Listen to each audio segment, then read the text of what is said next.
The endomembrane system is all of the membranes that interact with each other inside of a cell to package, label, and ship proteins. It contains nucleus with the DNA inside of it. It has many dots, which are actually the ribosomes that build proteins. It also has a rough endoplasmic reticulum, which is a structure outside the nucleus that will modify proteins. Proteins will then head to the Golgi apparatus vesicles. We then finally have the Golgi apparatus, which is far away from the nucleus, and it is where the last step of the process is. This was just to give you a quick introduction about the endomembrane system. If we zoom in a little bit closer to the nucleus, we are going to see that inside of the nucleus we find the DNA, which is double-stranded. The core of proteins lies within the nitrogen bases, so the chemicals guanine, cytosine, adenine, and thymine are going to dictate which amino acids are placed together in what sequence. This region of DNA will then code for a particular protein or gene.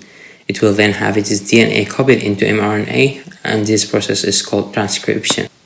If we go outside the nucleus, we are going to find cytoplasm, which contains cytoskeleton to provide support and structure for the cell.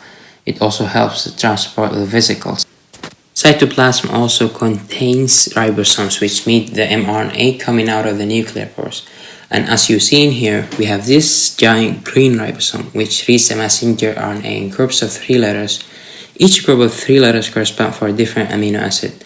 It builds the proteins with its different structures, secondary, tertiary, and quaternary, and eventually it will make a protein.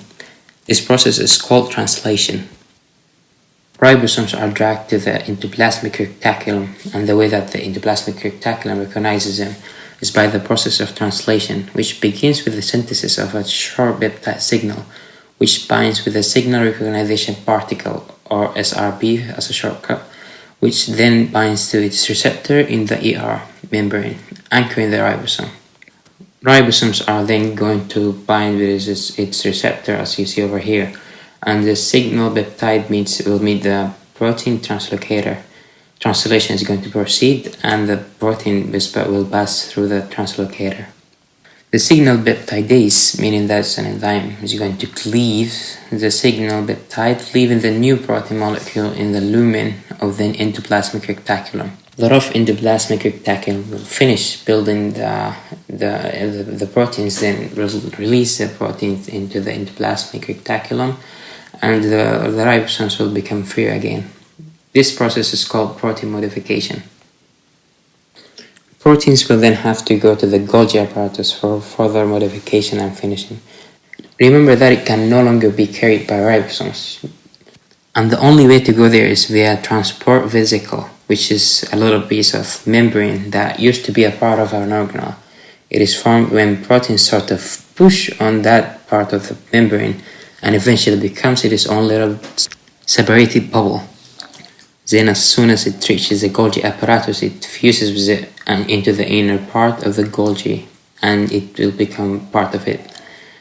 Vesicles are not actually just hanging around there, they are actually carried by motor proteins, which is kind of a second-class protein.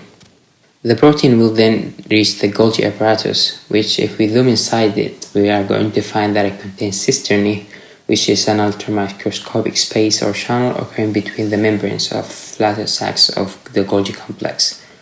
The Golgi apparatus will modify, secrete, and finish the proteins, then will indicate where it will eventually go, depending on the type of protein itself. Proteins are then built off the Golgi apparatus in new vesicles, which are going to make their way over to the plasma membrane. The membrane of the vesicle will merge with the membrane of the cell, releasing their contents. And this final process is called exocytosis.